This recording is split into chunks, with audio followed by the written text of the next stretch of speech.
Bismillahirrahmanirrahim. Innal hamdalillah nahmaduhu wa nasta'inuhu wa nastaghfiruh wa na'udzu billahi min shururi anfusina wa min sayyiati a'malina. May yahdihillahu fala mudilla lahu wa may yudlil fala hadiya lahu. Wa ashhadu an la ilaha illallah wahdahu la sharika lahu wa ashhadu anna Muhammadan 'abduhu wa rasuluhu.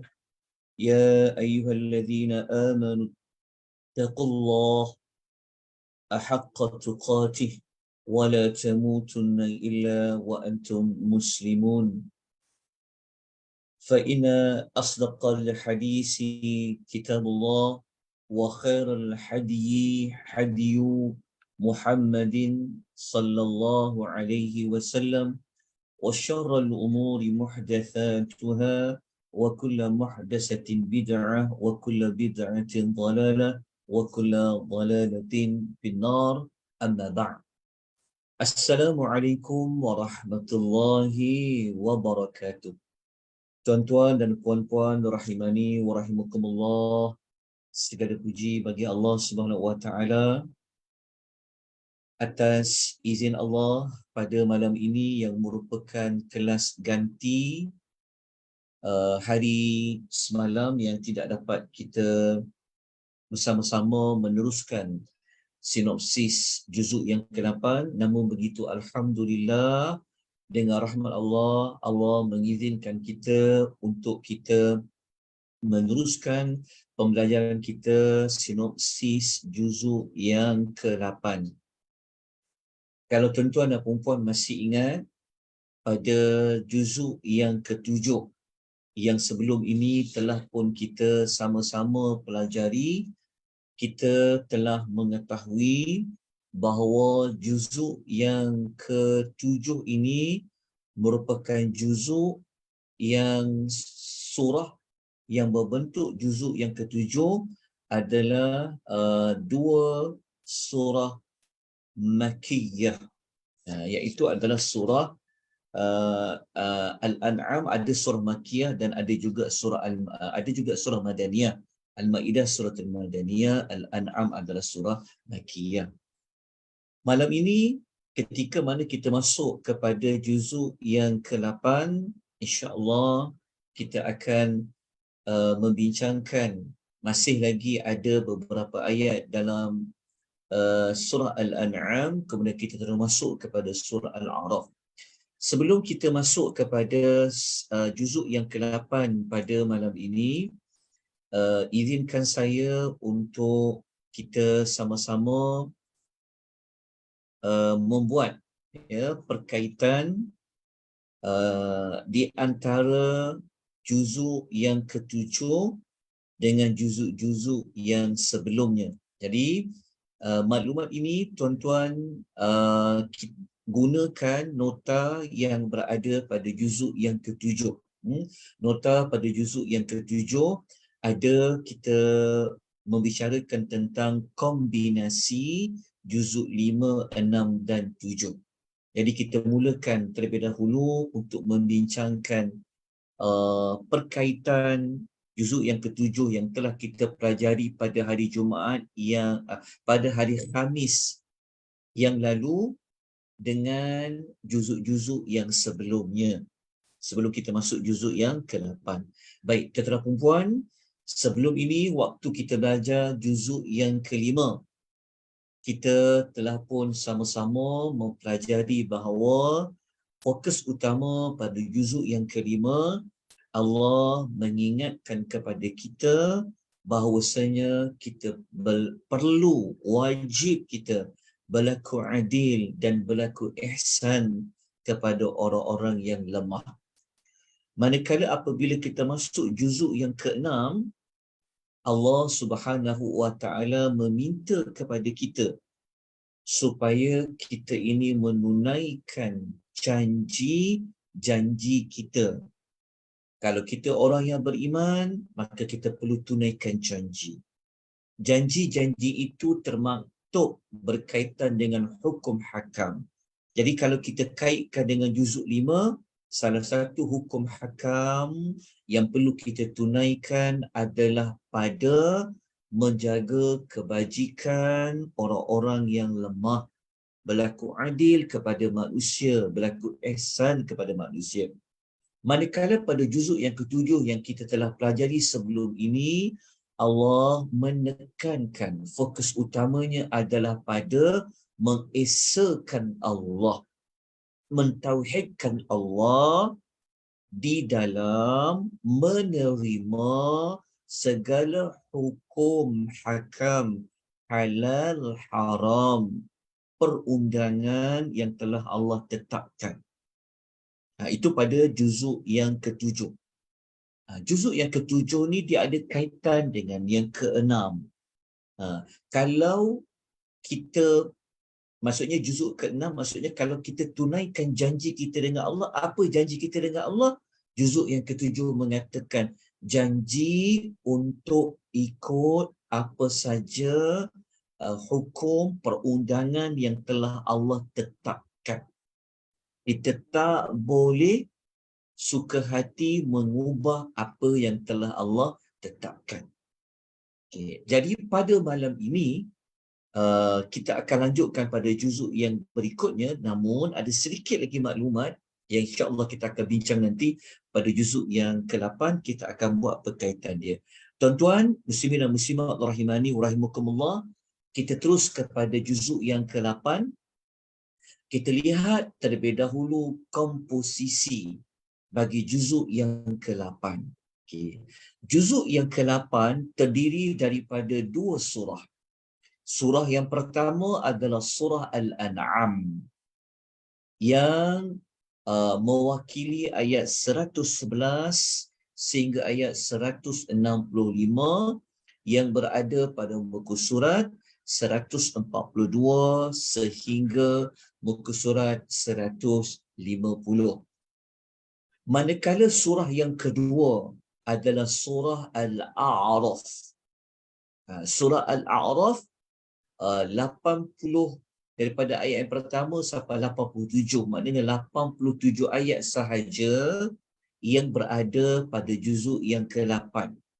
Sedangkan surah Al-A'raf ada 206 ayat, tetapi 87 ayat berada pada juzuk yang ke-8. Okay. Ini bermakna sebahagian besar surah Al-A'raf itu ia berada pada juzuk yang ke-9. InsyaAllah juzuk yang ke-9 kita akan bincangkan nanti pada hari Isnin yang akan datang. Baik, surah Al-A'raf ini yang 87 ayat ini, kalau kita buka mushaf, kita boleh lihat ia berada pada muka surat 151 sehingga muka surat 161. Kita teruskan dengan segmen bagi juzuk yang ke-8. Kita memberikan tumpuan terlebih dahulu kepada surah Al-An'am. Ya, surah Al-An'am. Okay. Apa itu Al-An'am telah kita bincangkan pada juzuk yang ke-7. Jadi untuk faham segmen juzuk 8 surah Al-An'am ini, tuan-tuan kena merujuk kembali, kena ingat kembali apa yang telah kita pelajari tentang surah Al-An'am pada juzuk yang ke-7. Okay. Kena faham tujuan surah Al-An'am pada juzuk yang ke-7, kenapa namanya Al-An'am. Surah Al-An'am surah Makkiyah yang pertama berada di dalam susunan surah-surah di dalam Al-Quran, surah yang paling banyak berhujah membongkar tentang kesalahan, kebatilan orang-orang Arab musyrikin. Jadi kalau nak tahu orang musyrikin ni dah buat apa kesalahan mereka, apa penyelewengan mereka, kena rujuk dalam surah Al-An'am. Sedikit sebanyak malam ini kita akan dapat ketahui lagi tentang beberapa perihal orang-orang musyrikin.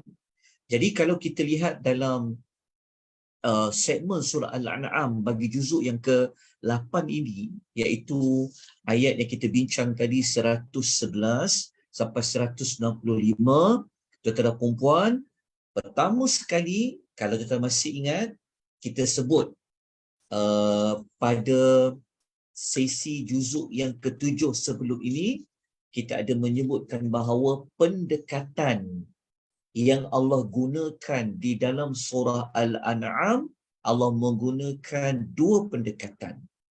Pendekatan pertama adalah pendekatan berhujah, berdialog, berdebat dengan mereka, tanya mereka, lepas tu jawab, iaitu Allah menggunakan kalimah qul, yang semua sekali kalau kita rujuk dalam surah Al-An'am lebih kurang ada 44 kali. Tetapi di dalam juzuk yang ke-8 kita akan menemui beberapa tempat Allah mengulang tentang penggunaan pendekatan qul, katakanlah, jawablah, cakaplah dengan tegas dan dengan yakin. Bermula daripada ayat 135 sehinggalah ayat 164. Jadi ayat-ayat yang telah dinyatakan ini paling baik, pembelajaran yang paling baik, tuan-tuan kena buka Al-Quran dan tuan-tuan cari. Sebab ayat telah diberikan. Mungkin tuan-tuan boleh bulatkan ke, tuan-tuan boleh highlightkan ke, tuan-tuan boleh underline ke, supaya tuan-tuan dan perempuan benar-benar mengetahui kedudukan penggunaan qul dalam juzuk yang ke-8. Kalau juzuk yang ke-7 kita dah berikan juga, dalam juzuk ke-7 mungkin kita tak datangkan ayat-ayat dia, tapi kita sebutkan ada 44. Jika dicampur keseluruhan juzuk 7 dan juzuk 8, qul ada 44 kali. Baik, moga-moga tuan-tuan ada kesempatan untuk melihat di manakah penggunaan perkataan qul dalam surah Al-An'am. Begitu juga tuan-tuan dan puan, dalam surah Al-An'am juzuk yang ke-8 ini, Allah ada juga menggunakan pendekatan menetapkan, takrir. Allah menetapkan bahawa dialah satu-satunya Tuhan. Dia guna dengan ganti nama huwa. Dialah. Okay, kalau kita masih ingat, waktu dalam juzuk 7, kita menyebutkan ada 28 kali diulang ganti nama huwa, dialah. Sebahagian ia ada dalam juzuk yang ke-8 seperti yang tuan-tuan lihat pada apa yang saya paparkan. Bermula ayat nombor 114, ayat 117 ada 2 kali, sehinggalah ayat nombor 165. Okay, nanti ada kesempatan cari dalam ayat-ayat yang telah pun disenaraikan. Jadi kalau ada mana-mana yang saya tersalah tulis ayat, nanti terminta tuan-tuan dan puan tolong berikan pembetulan. Baik, tuan-tuan dan puan rahimani wa rahimakumullah, kita terus pergi kepada kumpulan ayat yang menjadi segmen kepada surah Al-An'am juzuk yang ke-8. Okey. Kalau kita ambil daripada ayat 111 sampailah ayat yang terakhir dalam surah Al-An'am 165, boleh kita bahagikan dia kepada dua. Kita boleh bagikan dia kepada dua bahagian. Ayat 111 sampai 153 ni, kita boleh letakkan ia berkaitan dengan penyimpangan yang ada pada orang-orang musyrikin Mekah. Penyimpangan dari sudut apa? Dari sudut aqidah dan juga dari sudut tasyri', dari sudut perundangan.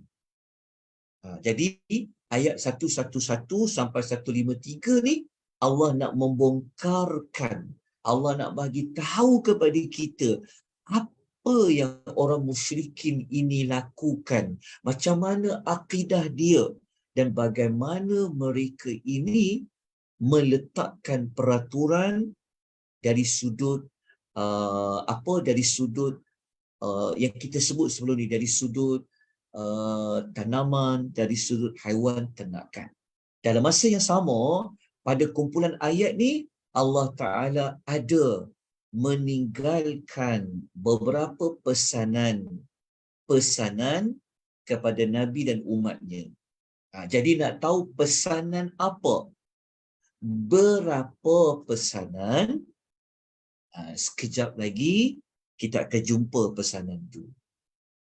Baik. Kalau kita lihat pada bahagian yang kedua, bermula ayat 154 sampai 165, dalam ayat ini Allah menerangkan tentang jalan yang lurus yang perlu diikuti. Dalam masa yang sama, Allah menerangkan tentang kesyumulan lengkapnya agama Islam ni, dengan Allah mengingatkan melalui penerangan tentang tujuan manusia ini diciptakan oleh Allah Subhanahu wa Ta'ala. Baik, tuan-tuan dan puan-puan, rahimani wa rahimakumullah. Okey. Bahagian yang pertama ni, yang 111 sampai 153, ada saya buat sedikit penerangan dia. Okey. Sebenarnya kalau yang satu ayat bahagian pertama ni, 111 sampai 153 ni, Allah menggunakan pendekatan yang awal-awal. Sebenarnya dalam bahagian yang pertama tadi, sebenarnya ada beberapa dakwaan yang dibuat oleh orang musyrikin. Apabila dakwaan itu dibuat oleh orang musyrikin, maka Allah akan menjawab dakwaan yang telah mereka dakwa. Mereka kata sekian dan sekian, maka Allah memberikan jawapan sekian dan sekian. Sebab itu dalam bahagian yang pertama ni, kalau kita tengok, kita boleh mula, kalau nak tahu apa dakwaan dia, kita kena ambil sedikit ayat lah yang ada pada juzuk yang ketujuh tu, bermula ayat 109 tu. Kita boleh ambil dia ada satu dakwaan dekat situ. Lepas tu, dakwaan orang musyrikin ni Allah Ta'ala tolak dan Allah memberikan jawapan. Lepas tu Allah tolak kali yang kedua. Jadi sebab tu kita tengok dekat atas tu, dakwaan yang batil daripada orang musyrikin Mekah. Lepas tu Allah Ta'ala tolak dakwaan itu. Lepas tu Allah tolak sekali lagi dakwaan itu, yang mana penolakan pertama ayat 110 sampai 115. Penolakan yang kedua pada ayat 116 sampai ayat nombor 117.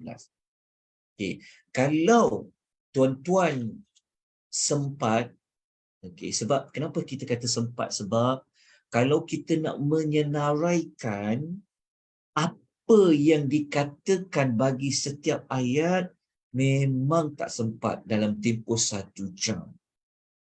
Tetapi kita boleh letakkan intisari saja.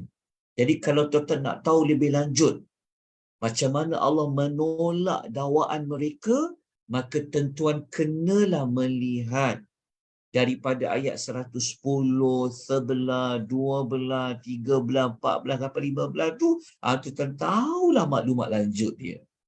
Okey. Mula-mula mereka ni mendakwa. Kalau tuan baca ayat 19 tu, mereka mendakwa kalau mujizat datang, kalau kami nampak mujizat, okey, kami akan beriman, mereka cakap. Mereka cakap kepada Nabi SAW. Orang kafir Mekah ni dia kata, kalau kami tengok mujizat tu, kami tengok tanda-tanda Muhammad ni, kalau betul Rasul, Kami akan, lepas tu kami nak beriman, dia kata. Tetapi dakwaan mereka sebenarnya mereka tak cakap benar pun, kan? Sebab itu Allah tolak. Cara Allah menolak tu kita akan lihatlah pada kelompok ayat, kumpulan ayat 110 sampai 115. Kalau tuan buka ya, pada kumpulan ayat tu, Allah bagi tahu dah, mereka ni memang mula-mula lagi memang tak nak beriman dah. Jadi tak payah tunggulah nak tengok mujizat tu. Memang mereka mula-mula lagi tak nak beriman. Lepas tu kalau kita baca pada kumpulan ayat yang ada tu, contohnya ayat 111 kita akan jumpa Allah kata, kalau bawa turun malaikat pun, hidupkanlah orang yang dah mati pun mereka tak nak beriman. Punya dahsyat penolakan, cara Allah menolak dakwaan orang Arab musyrikin. Lepas tu masuk pula pada ayat 116 sampailah 117, Allah mengatakan bahawasanya, kan, usahalah macam mana pun nak bagi hidayah kepada orang Arab musyrikin ni. Kalau ikutlah style mereka, kan, ikut saja apa mereka kata, memang mereka ini Allah tak akan bagi hidayah kepada mereka. Jadi itu kena tengok pada ayat 116 sampai ayat nombor 117. Okey. Selesai untuk kumpulan ayat ni. Kalau kita lanjutkan sikit perincian daripada bab yang berikutnya, okey. Waktu kita masuk pada ayat 118 sampai ayat 121 ni, yang ini kita dah masuk dah kepada topik yang Allah nak cerita tentang sembelihan. Okey. Ayat 118 sampai 121 ini fokusnya tentang sembelihan yang dilakukan oleh orang Arab Mekah, musyrikin Mekah. Kalau tuan baca pada kumpulan ayat tu, Allah minta kepada orang musyrikin Mekah ni, kalau nak buat sembelihan binatang ternakan, sebut nama Allah. Niat kerana Allah. Bukan niat selain dari Allah Azza wa Jalla. Dalam masa yang sama, Allah Ta'ala menyebutkan tentang mereka suka mengharamkan sesuatu sesuka hati. Kemudian, apabila baca ayat 122 sampai 135, Allah menyebutkan mereka tetap berpaling. Keras kepalanya orang Arab musyrikin ni, walaupun dah dapat penerangan yang jelas, kan, sampai diulang kalimah qul, katakanlah 44 kali kita belajar. Sampai diulang ganti nama huwa, dialah sebanyak 28 kali. Mereka tak nak juga mengubah apa yang telah mereka lakukan. Dalam masa yang sama, dalam kumpulan ayat tu, Allah menerangkan nanti mereka akan masuk neraka bersama dengan para syaitan. Dan yang berikutnya lagi, kalau tuan tengok dekat kumpulan ayat 136 sampai 140, di sinilah sebenarnya menjadi perbahasan tentang nama surah Al-An'am yang telah kita bincangkan pada juzuk yang ke-7 tempoh hari. Dekat ayat ni, dekat ayat bermula 136 sampai ayat 140. Masih ingat kita bincang pada juzuk 7. Kan? Allah memberikan kita, membongkarkan penyimpangan mereka ni, kesalahan mereka pada bab hasil tanaman, binatang ternakan dan juga mereka ini sanggup membunuh anak kerana takut miskin. Terutama anak perempuan lah terutamanya. Okey. Ingat lagi waktu kita belajar juzuk yang ke-7 dekat kumpulan ayat 136 sampai 140 ni lah kita akan jumpa berulang kali perkataan an'am, al-an'am. Telah kita bincangkan sebelum ini. Baik, tuan-tuan dan puan-puan rahimani wa rahimakumullah, kita lanjutkan lagi dua kumpulan ayat yang besar, iaitu ayat 141 sampai 147. Ayat 141 sampai 147 ni Allah menggunakan pendekatan membuat perbandingan. Kalau bagi Allah, Allah tetapkan tentang tanaman tadi dan haiwan ternakan tadi ni, buat macam mana. Allah nyatakan bagi Allah tu tanaman tu macam mana, haiwan ternakan tu bagaimana. Allah sebut, Allah kata, kalau ikut perundangan Allah, Allah tentukan makanan tu boleh dimakan kesemuanya. Lepas tu haiwan-haiwan tu boleh ditunggang dia, boleh disembelih dia. Tetapi kalau ikut apa yang orang Arab musyrikin buat, sebaliknya. Kan menyusahkan. Kenapa nak menyusahkan diri dari apa yang telah Allah tetapkan? Allah kata haiwan tu halal, boleh ditunggang. Tapi kenapa orang musyrikin dia buat perundangan dia sendiri? Okay. Kalau tuan-tuan nak tahu apakah haiwan-haiwan yang mereka haram untuk dimakan, ada 8 pasangan binatang yang orang Arab musyrikin ni mereka telah memandai-mandai mengatakan 8 pasangan haiwan ni tak boleh dimakan. Tuan-tuan kena buka pada ayat 143, kita akan jumpa jawapan sampailah 144. Okay. Kemudian akhir sekali, kumpulan ayat yang akhir, ayat 148 sampai 150. Bukan akhir lagi, ada lagi, tapi kita nak kaitkan dengan bawah tajuk kesesatan orang musyrikin dari sudut akidah dan perundangan ni. Okay, yang akhir je Allah Ta'ala menyebutkan orang musyrikin ni, tuan-tuan, dia punya tak nak beriman ni, mereka menggunakan alasan takdir. Faham tak alasan takdir? Mereka guna alasan macam ni. Mereka kata, kenapa kami patut nak beriman sedangkan tok nenek moyang kami dulu tak pun beriman? Dia gunakan hujah takdir, nenek moyang mereka tu tak beriman pun, kenapa kami perlu beriman?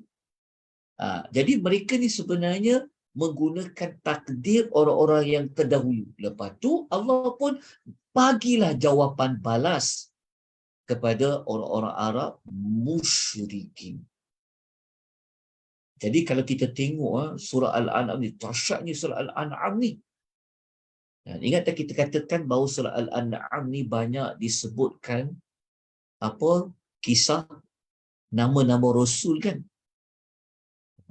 Lepas tu surah Al-An'am ni surah yang berat, surah yang membongkarkan kesalahan, penyimpangan orang-orang Arab musyrikin. Ada dua, mudah je teringat. Penyimpangan mereka dari sudut akidah, penyimpangan mereka dari sudut perundangan tanaman dan juga haiwan-haiwan ternakan. Dan sampailah kepada kita apa sebenarnya pesanan Allah kepada orang-orang yang beriman. Apa dia? Dan juga kepada semualah. Apa dia? Ada 10 al-afaya, ada al-asaya al-ashar, iaitu ada 10 wasiat ataupun 10 larangan yang Allah Ta'ala letakkan pada penghujung suratul Al-An'am ayat 151 sampai 153. Saya telah letakkan ke 10 pesanan tersebut. So P1 bermaksud pesanan nombor 1. Kalau tuan baca, ia ada pada ayat nombor 151, 152 dan 153. Antaranya apa? Jangan mensyirikkan Allah. Buat baik kepada ibu bapa. Jangan bunuh anak kerana takut kepapaan. Jangan menghampiri perbuatan keji, iaitu perbuatan zina. Lepas tu nombor 5, jangan sesuka hati untuk membunuh tanpa ada alasan yang dibenarkan. Jangan ambil harta anak yatim, ayat 152. Lepas tu mana-mana sukatan al-kail wal mizan, sukat dengan sempurna, timbang dengan sempurna dan penuh keadilan. Nombor 8, Allah Ta'ala kata kalau berkata-kata, kenalah adil, kena jujur. Lepas tu nombor 9, Allah mengatakan bahawa mana-mana janji dengan Allah, wa bi ahdillahi awfu, tunaikan. Ayat 152 dan ayat 153, Allah pesan ikutlah jalan yang lurus dan jangan ikut tattabi'us subul. Jangan ikut jalan selain daripada jalan yang lurus. Itulah pesanan yang Allah tinggalkan kepada kita bagi bahagian yang kedua yang telah kita sebutkan pada awal-awal segmen bagi juzuk yang ke-8 dalam surah Al-An'am. Okey. Lepas tu kita teruskan kepada ayat yang berikutnya. Walaupun tak kesemua ya, sebab bahagian yang kalau kita tengok dekat bahagian yang kedua ni, ayat 154 sampai 165 ni, kita kena lihatlah penjelasan Allah tentang jalan yang lurus dan sebagainya. Memang kalau nak baca kumpulan ayat ni memang tak dan. Sebab tu saya syorkan kepada tentera perempuan, di pasaran banyak buku-buku yang dia buat senarai-senarai kumpulan ayat ni. InsyaAllah nanti kelas yang akan datang, saya tunjukkan tuan-tuan di antara buku-buku yang tuan-tuan boleh rujuk. Tetapi dalam pengisian ini, kita tak nak sekadar sebut je senarai tu, tetapi yang paling penting kita nak cari tujuan surah, tujuan juzuk, perkaitan antara satu juzuk kepada satu juzuk, perbahasan tentang nama surah, kita akan tengok pembuka, kita akan tengok kepada penutup. Baik, tuan-tuan, kita terus masuk kepada surah Al-A'raf. Ya, surah Al-A'raf. Okey. Surah Al-A'raf seperti yang kita sebutkan tadi pada peringkat awal, bahawa surah Al-A'raf ni, surah Al-A'raf ini tidak semua berada pada juzuk yang ke-8, tapi ada sebahagian daripadanya. Okay, mari kita lihat tentang surah Al-A'raf. Okay. Surah Al-A'raf tadi tuan-tuan kita kata berapa ayat? 87 ayat kan? Okey. Untuk malam ni kita akan lihat juga segmen bagi surah Al-A'raf juzuk yang ke-8 saja. Tapi sebelum itu, mari kita sama-sama membincangkan surah Al-A'raf ni, Al-A'raf itu apa? Okey, kita lihat terlebih dahulu kategori bagi surah Al-A'raf. Okey, secara tak langsung sebenarnya kita dah masuk membincangkan segmen ayat. Secara tak langsung. Okey. Surah Al-A'raf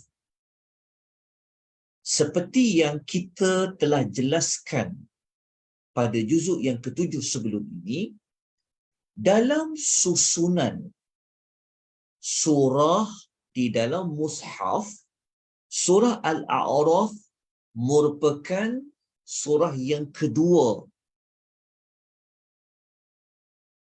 yang berkaitan dengan isi kandungannya berkaitan dengan penurunan wahyu sebelum Nabi berhijrah. Okey, ada 206 ayat. Kalau kita bandingkan surah Makkiyah yang paling panjang ayat adalah surah Al-A'raf, kedua surah Al-An'am. Okey. Kalau surah Al-A'raf ini Makkiyah, turun ayat-ayat itu sebelum hijrah, apa ciri-ciri surah Makkiyah? Okay. Kalau kita baca surah Makkiyah ni, surah yang tidak akan lari daripada membincangkan isu akidah, isu iman. Itu adalah ciri-ciri surah Makkiyah. Jadi surah Makkiyah macam Al-An'am, seperti Al-A'raf yang kita bincang pada malam ni dan juga pada malam yang sebelumnya, ia akan berkisarkan kepada 3 topik besar, 3 rukun iman. Yang pertama, dalam ayat-ayat tersebut ada menyentuh tentang al-ilahiyat, iaitu tentang ketuhanan, tentang tauhid. Dalam masa yang sama, kalau dia surah Makkiyah, dia ada cerita tentang an-nubuwah ataupun ar-risalah, cerita tentang kerasulan. Maknanya ayat-ayat tu ada cerita tentang rasul. Dan kalau dia surah Makkiyah, akan ada ayat-ayatnya yang mengingatkan tentang hari kiamat. Okey, tentang hari kiamat. Sama sahaja seperti surah Al-An'am. Cuma ketika mana kita bincang surah Al-An'am, kita tak sempatlah nak sebut dengan lebih panjang. Okey. Daripada 3 topik ni tuan-tuan dan puan-puan, kenapa saya letakkan ada titik-titik warna merah tu? Maksud dia, surah Al-A'raf ni, surah yang banyak. Bayangkan kalau dia ada 206 ayat kan? Dia ada 200, kalau 206 ayat, daripada 206 ayat tu lebih separuh daripada surah Al-A'raf tu menceritakan tentang kerasulan. Jadi kita ingat surah Al-A'raf, kita akan ingat tentang kerasulan. Dia cerita pasal rasul banyak. Nanti kita akan tunjukkan buktinya. Kalau surah Al-An'am, dia banyak cerita tentang ketuhanan. Okay, kalau nak tahu, ada sedikit maklumat, kalau nak kenal ciri-ciri surah Makkiyah ni, ada saya letakkan maklumat tu pada nota juzuk 7. Saya tunjukkan pada tuan-puan. Kita tengok ya. Okay. Tapi kita kena tengok nota sinopsis juzuk 7. Okay, dekat sini. Dia sama juga maklumat tu di dalam surah Al-A'raf. Okey, begini. Cuba kita lihat dekat sini. Dia ada dekat sini. Dekat ni dekat sini. Okey. Kalau surah tu Makkiyah biasanya, kalau surah tu Makkiyah, Al-An'am ke Al-A'raf ke, okey, ingat.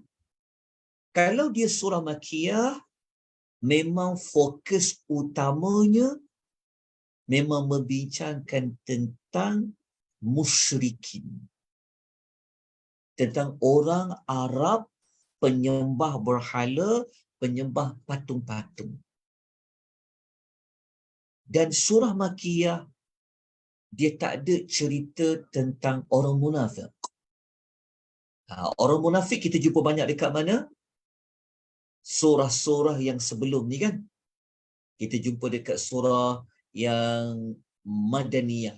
Kan start daripada Al-Baqarah, Al-Imran. Lepas tu surah Madaniyah ada munafik. Sebab apa?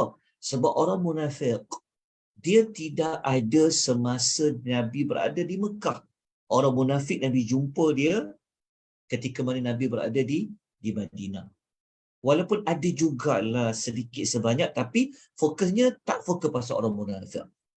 Dan kalau surah itu Makkiyah, dia juga tidak menceritakan fokusnya pada orang Yahudi, Ahlul Kitab. Yahudi tak ada. Lepas tu juga tidak membincangkan tentang orang Nasrani, pun Ahlul Kitab yang kedua. Dan kalau tuan-tuan perasan, dalam surah Makkiyah ni, dia tidak ada ayat yang berbentuk ya ayyuhallazina amanu. Ayat dia, kalau macam dalam surah Al-An'am contohnya, kita belajar Al-An'am, kita belajar Al-A'raf kan, dia tak ada ayat wahai orang-orang yang beriman, wahai orang-orang yang beriman. Tapi kalau Madaniyah banyak. Macam kita jumpa dalam surah Al-Ma'idah sebelum ni. Lepas tu dalam surah Makkiyah, dia ada menyebut hukum, tapi tidak ada seperinci surah-surah Madaniyah dan tidak mengandungi tentang jihad. Berbeza, ingat tak waktu kita belajar Al-Baqarah tempoh hari. Nanti waktu kita masuk surah yang macam surah Al-Anfal, kita masuk surah Taubah, itu surah Madaniyah, kita akan jumpa bincang tentang taubat. Tak cerita tentang jihad, cerita tentang perang. Tapi surah Al-A'raf yang kita sedang belajar, termasuklah surah Al-An'am yang kita belajar sedikit dan sebagian besarnya dah belajar, tak ada bincang tentang perkara-perkara selain daripada membincangkan tentang orang-orang musyrikin. Okey, saya harap tuan jelas. Sedikit sebanyak kita dah dapat mengecilkan maklumat. Kan banyak maklumat dah kena ingat, betul tak? Kan sebab Quran ni kan ayat dia banyak kan. Tapi sekurang-kurangnya kita dapatlah macam okey, kalau surah Makkiyah ni Allah akan fokus tentang orang-orang yang penyembah berhala dan juga penyembah patung-patung seperti orang-orang musyrikin Mekah. Okey, kita dah jumpa dah dekat surah Al-An'am kan. Alhamdulillah kita dah selesai pun di surah Al-An'am. Jadi kita terus kepada surah Al-A'raf. Okey, surah Al-A'raf tadi tuan-puan, saya katakan apa? Surah yang banyak menyebutkan tentang iman kepada para rasul. Okey, cerita tentang rasul itu sangat banyak, lebih banyak daripada cerita tentang ketuhanan dan juga tentang hari kiamat. Okey, setakat ni tuan jelas, insya-Allah. Okey. Kita teruskan lagi tuan-puan dan puan rahimani wa rahimakumullah. Okey, kita teruskan lagi. Baik. Kita tengok betul ke dalam surah Al-A'raf ni ada menyebut tentang banyak tentang kerasulan. Okey, kita tengok di sini. Okey. Surah Al-A'raf lebih separuh ayat menceritakan tentang para nabi dan rasul. Lebih separuh. Lebih separuh tu berapa ayat? Kalau kita tengok dekat dalam note tu, lebih kurang ada 100 19 ayat. Tuan-tuan, surah Al-A'raf ada 206 ayat. 119 dan lebih separuh pun ia mengandungi kisah para nabi. Mesti ada sebab. Okey. Daripada 119 ayat ini, Nabi apakah? Siapakah Rasul yang Allah sebut dalam surah Al-A'raf? Okay. Ada, saya dah letakkan di dalam note itu. Okay. Mula-mula Rasul yang Allah ceritakan adalah kisah Nabi Adam. Ada 15 ayat. Ini pun secara tak langsung dah masuk kepada segmen bagi surah Al-A'raf. Okey, tuan-tuan boleh lihat daripada ayat 11 sampai 25. Kalau dalam nota tu saya ada tulis 256 kan, tu salah. 6 tu tolong padam. Sampai ayat nombor 25. 15 ayat. Okey. Lepas tu Allah cerita tentang Nabi Nuh alaihi salam ada 6 ayat saja. Lepas cerita Nabi Nuh, Allah sambung ayat 65 sampai 72. Kisah Nabi Hud alaihi salatu wassalam ada 8 ayat. Baca lepas ayat 72 naik ayat 73 sampai 79 ada 7 ayat cerita tentang Nabi Allah Saleh alaihi salatu wassalam. Okey. Lepas tu baca pula ayat nombor 80. Kita akan jumpa kisah Nabi Allah Lut alaihi salatu wassalam. Ada berapa ayat? Ada 5 ayat. Tak cukup kisah Nabi Lut. Sambung lagi baca ayat 85 sampai 93, 9 ayat. Allah cerita tentang Nabi Allah Syuaib alaihi wassalatu wassalam. Dan bermula ayat 103 sampai 171, 69 ayat cerita Rasul yang paling panjang dalam surah Al-A'raf adalah kisah Nabi Allah Musa alaihi wassalatu wassalam. Cuba tuan campurkan ke semua ayat. Betul tak 119 ayat kesemuanya yang ada cerita tentang berapa Rasul ni? 7 Rasul di dalam surah Al-A'raf. Ini bermakna surah Al-A'raf menekankan fokusnya pada kerasulan. Okey. Sebelum tu, sebelum kita lanjutkan, cuba tuan-tuan lihat ada dekat kotak tu, macam sebesar itu saya diletakkan kalau juzuk 9 ni maksudnya perbahasan panjang Nabi Syuaib ni dia dah duduk kat juzuk 9 dah. Sebab kita belajar tadi sampai ayat nombor 80, 87 saja kan. Sebab dia dah masuk lebih ni, dia duduk ada panjangnya kat juzuk 9, dah berada kat juzuk ke-9 kisah Nabi Musa. Tapi kita sebutkan juga pada malam ini untuk menunjukkan bahawasanya surah Al-A'raf memang lebih daripada separuh surah Al-A'raf ini didominasi cerita tentang 7 Rasul alaihi wassalatu wassalam. Okey, jelas dengan bab ini. Okey. Daripada kisah 7 Rasul ni, tuan-tuan dan puan-puan, mari kita terus pergi dekat sini sekejap. Okey, kita tengok dekat segmen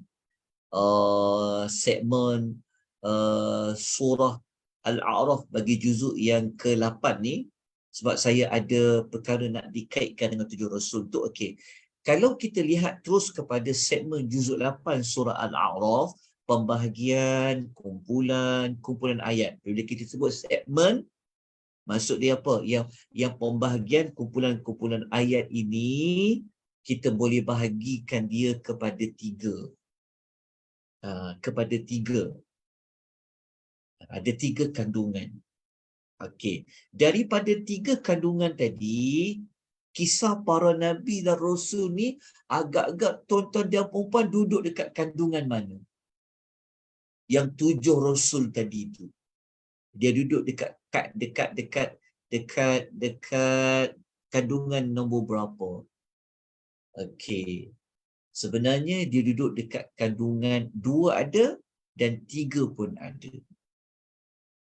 Dekat kandungan 3 tu kan, ayat 59 sampai 171 ni, Allah datangkan contoh. Rupa-rupanya 7 Rasul itu bukan Allah Ta'ala letak sesuka hati.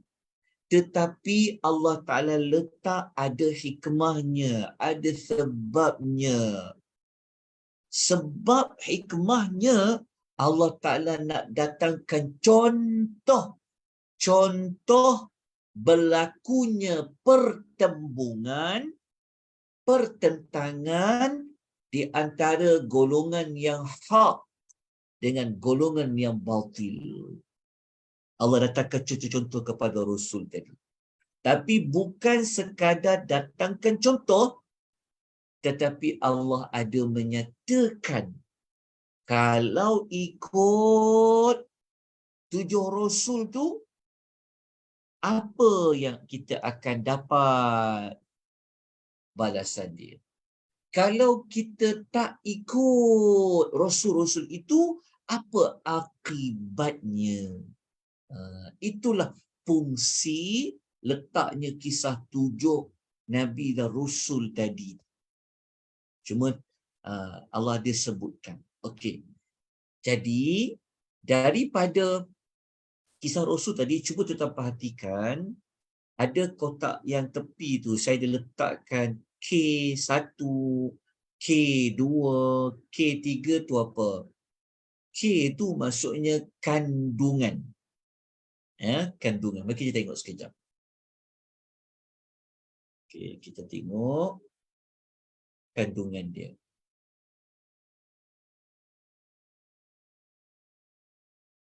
Kita tengok kandungan dia.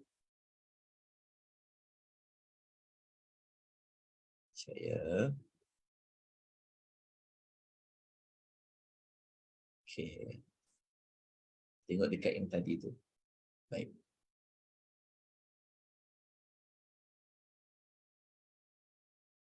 Okey, kalau kita tengok di slide yang saya paparkan ni, nota yang saya paparkan, kita nampak kan dekat kisah Nabi Adam, tepi tu ada K1. Sekejap ya. K1 tu bermaksud apa? Kandungan 1. Sekejap ya. Dia macam slide saya ni dia lari sikit, dia lambat dia bergerak. Saya pun tak faham adakah otak saya ni dia dah hang. Okey. Jelas tuan-tuan, dapat tak maklumat tu? Nanti kalau baca, nanti kalau kita tengok dekat nota tak ada, tapi saya baru letak je. Nanti kalau kita lihat, nanti kalau tengok dan kalau buat pengulangan balik, mungkin dia ada K1, K2. Apa dia? Kandungan 1, kandungan 2. Baik, tuan-tuan dan puan-puan, kita terus pergi kepada bincangkan. Okey, setelah kita tahu ada 7 kisah Nabi dan Rasul ini, maka kita terus membincangkan apa tujuan surah Al-A'raf ini. Okey, apa tujuan dia? Okey. Surah Al-A'raf ni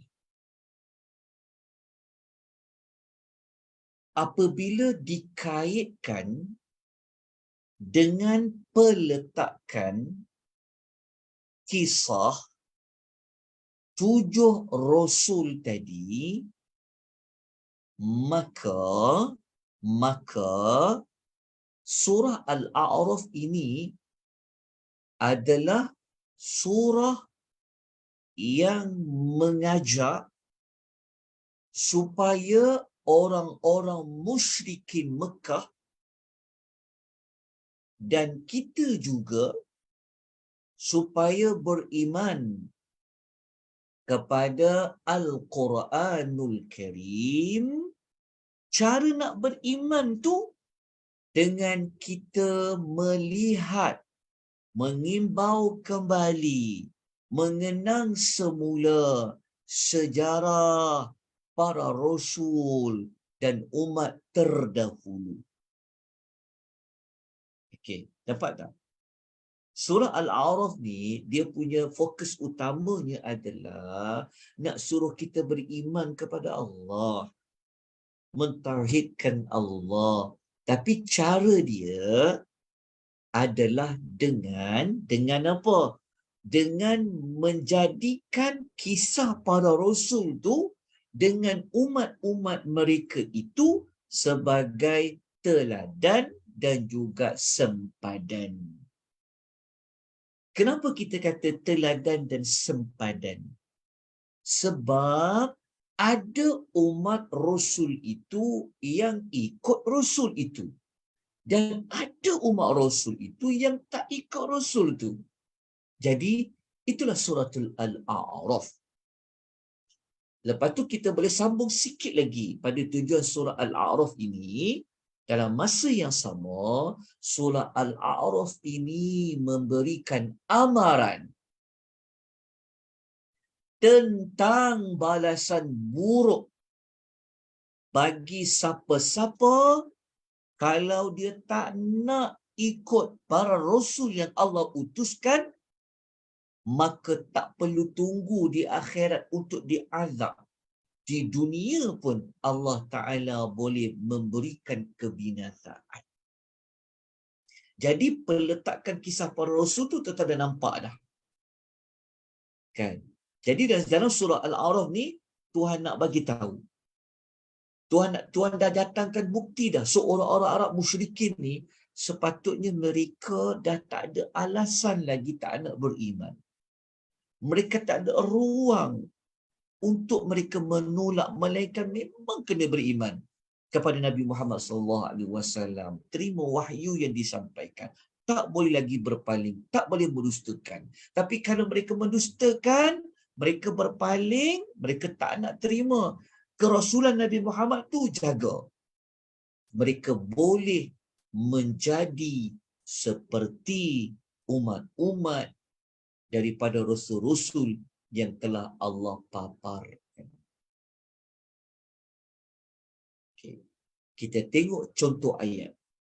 Kita tengok contoh-contoh ayat dalam surah Al-A'raf yang ayat-ayatnya berbentuk apa?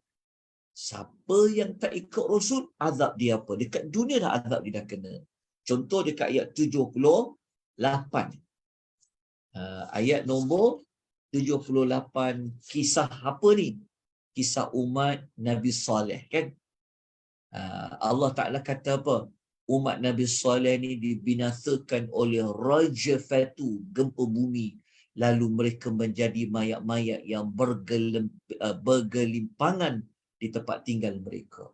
Ini contoh umat yang mendustakan para rasul mereka. Tak cukup dengan tu, kita tengok ayat lain. Tengok style ayat dia, kita tengok bentuk ayat dia sebut apa? Dia sebut selamat, binasa. Selamat, binasa. Selamat, binasa. Kita tengok ya. Okey, kita ambil contoh kisah Nabi Nuh. Ayat 64.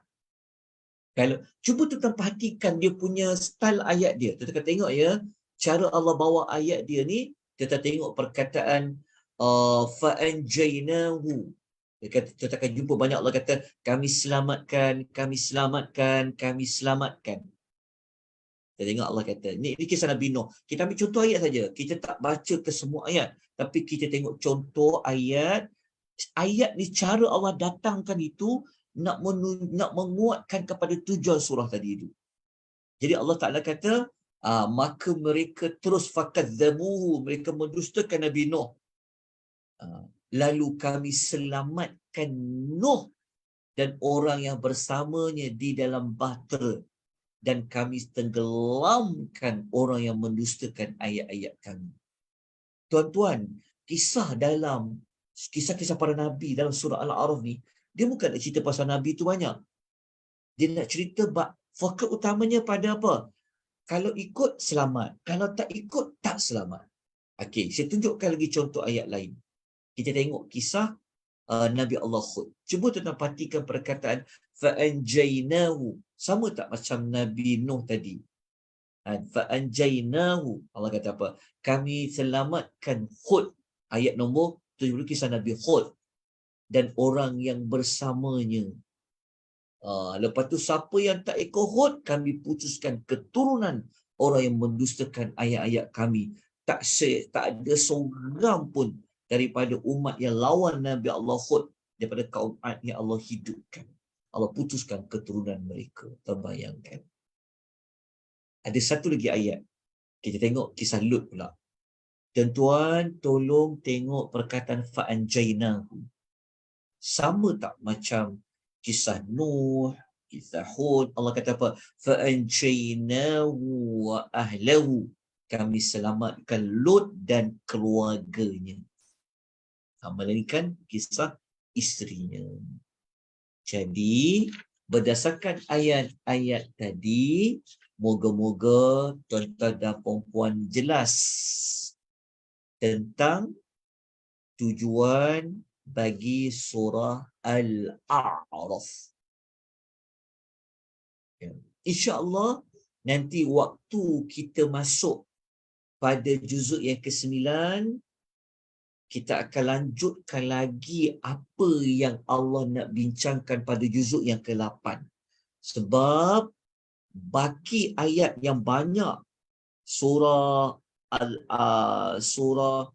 Al-A'raf ni, dia ada pada juzuk yang ke-9.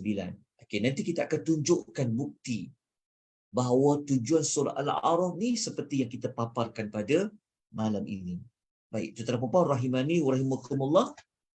Mari kita terus pergi kepada nama surah Al-A'raf tu, tapi pendek saja, tak perlu saya panjangkan. Okey. Surah Al-A'raf ini, Al-A'raf bermaksud apa? Penghuni yang berada di tempat yang tinggi di antara syurga dan juga neraka. Okey, ayat nombor 46. Kita boleh jumpa perkataan Al-A'raf itu. Okey, kita boleh tengok ya. Al-A'raf. Ayat 46, jumpa perkataan wa'alal a'rafi. Perkataan Al-A'rafi. Okey. Kita sudah sedia maklum bahawa kisah lelaki yang berada di beberapa lelaki yang berada di atas tembok Al-A'raf ni, ia berada di atas syurga dan juga neraka. Kumpulan ni, dia boleh tengok syurga, dia boleh tengok neraka. Seolah-olahnya begini. Kenapa kenapa beberapa ada sebilangan orang lelaki duduk atas tembok tu? Tembok tu kan? Mula-mula dia tak masuk syurga, dia pun tak masuk neraka. Tapi ketika ayat 66, mereka nampak ahli neraka. Mereka kenal ahli neraka. Mereka nampak ahli syurga. Mereka bagi salam kepada syurga dan mereka teringin nak masuk syurga. Okey, seolah-olah surah Al-A'raf ni, ingat tak tadi kita sebut tujuan dia? Seolah-olah yang kita berada di atas tembok ni, seorangnya Al-A'raf ni dia bawa kita kepada melihat di bawah. Oh, ini kumpulan orang masuk syurga. Lepas tu ketika dia baca kita baca ayat nombor 48 dengan 49, mereka melihat pula ahli neraka. Namun begitu akhirnya penghuni syurga ini mengikut apa yang para ulama bahaskan, akhirnya mereka ni dengan syafaat Rasulullah, dengan rahmat Allah Azza wa Jalla, akhirnya mereka masuk syurga lah. Jadi secara ringkasnya, Al-A'raf ini ia adalah kumpulan manusia seperti mana kata Ibnu Kathir, adalah mereka yang kaum yang mempunyai kebaikan dan kejahatan yang sama banyak. Baik dia sama banyak dengan keburukan dia. Itulah golongan Al-A'raf. Jadi dia punya teladannya adalah kita ni kena buat pilihan. Nak bersama dengan para rasul ke ataupun kita nak tentang para rasul. Jadi kalau kita memilih untuk berada di dalam syurga, maka kita kena buat keputusan ikut para rasul. Jangan memilih kebatilan. Jadi orang Arab musyrikin Mekah, apabila Allah datangkan kisah ini, Allah datangkan kisah 7 Rasul tadi untuk memberikan kepada mereka panduan, mengingatkan mereka tentang akibat buruk. Dalam masa yang sama Allah nak ingatkan tentang balasan baik. Dan akhir sekali malam ni, mari kita lihat. Akhirnya kita tengok segmen juzuk 8 ni, seperti kita kata tadi, boleh dibahagikan Al-A'raf juzuk ke-8 ni kepada 3. Yang pertama, kandungan 1, ayat 1 sampai ayat 9 adalah ayat yang Allah nak mengajak kita supaya ikut Al-Quran. Ikut Al-Quran dan akibat mendustakan Al-Quran. Apabila masuk pada juzuk yang kedua, maafkan saya, kandungan yang kedua, ayat 10 sampai 58 ni, Allah menyebut tentang pertembungan antara hak dan batil. Okey, kenapa kita letak perkataan permulaan? Kenapa ada permulaan? Ingat tak? Dalam kumpulan ayat ni ada kisah Nabi apa? Ada kisah Nabi Adam. Semua orang tahu Nabi Adam dia bertembung dengan siapa? Bertembung dengan iblis. Kenapa? Sebab itu kita letakkan permulaan. Permulaan pertembungan antara Adam dan iblis. Dan Allah sebut dalam masa yang sama sebab apa iblis nak kena bertembung dengan nak menentang Adam. Dan apa akibat iblis dapat? Jelas tak? Faham tak maksudnya? Kenapa ayat ni? Maksudnya ada permulaan kisah manusia yang bertembung, memilih yang batil, tak nak memilih yang hak. Lepas tu Allah nyatakan sebab dia apa dan apa akibat dia. Maka kandungan 2 ni diperincikan. Contoh-contoh pertembungan siapa lagi? Dan juga Allah menyatakan apa akibatnya daripada contoh-contoh kisah para Nabi yang mana tadi tu? Para Nabi yang kita sebut tadi, daripada Nabi Nuh alaihi salam sampai kepada kisah Nabi yang berada pada juzuk yang ke-8 yang kita bincang pada malam ini. Baik, tuan-tuan dan puan-puan rahimani wa rahimakumullah. Setakat ini moga-moga tuan-tuan jelas untuk juzuk yang ke-8.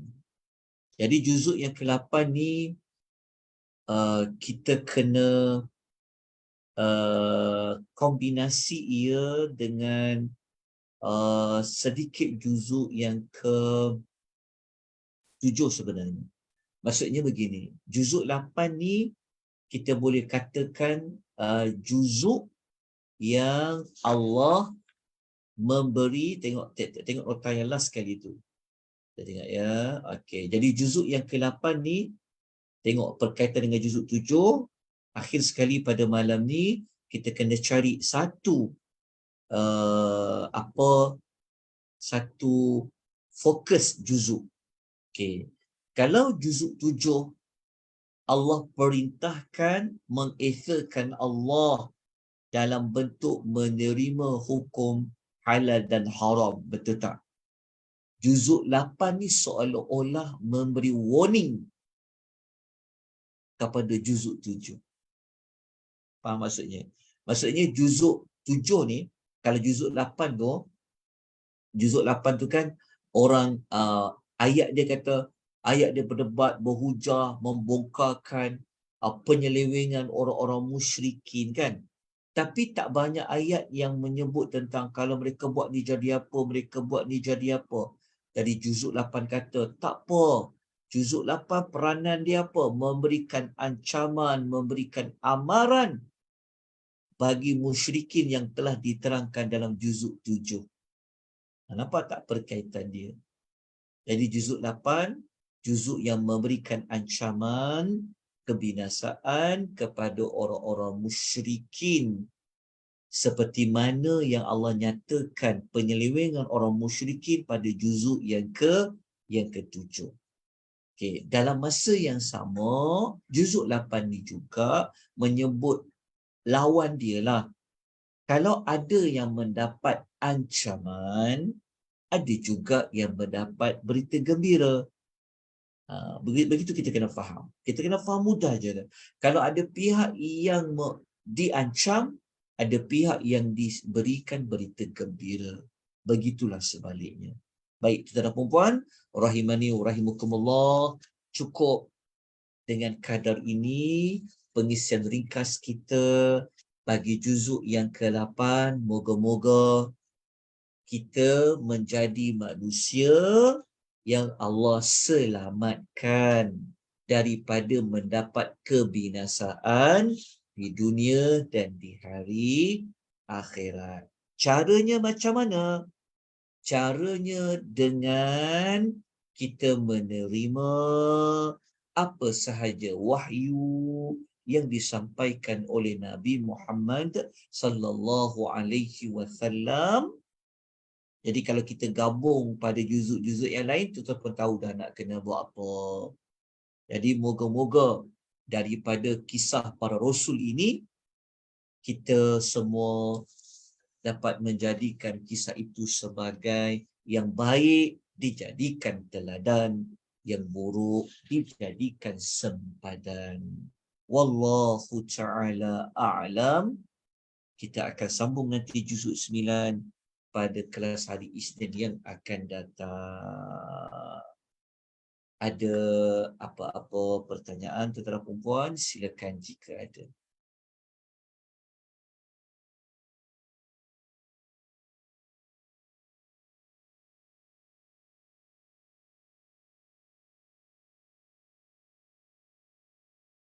Ada soalan tuan-tuan dan puan-puan, rahimani wa rahimakumullah?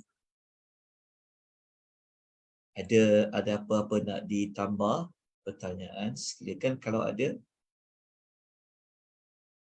Okey, kalau tiada, kita berhenti di sini, insya-Allah. Nanti kita jumpa lagi pada hari yang berikutnya, hari Isnin. Moga-moga Allah memberikan kita rahmat, Allah memberikan kita hidayah taufik, memberikan kita inayah.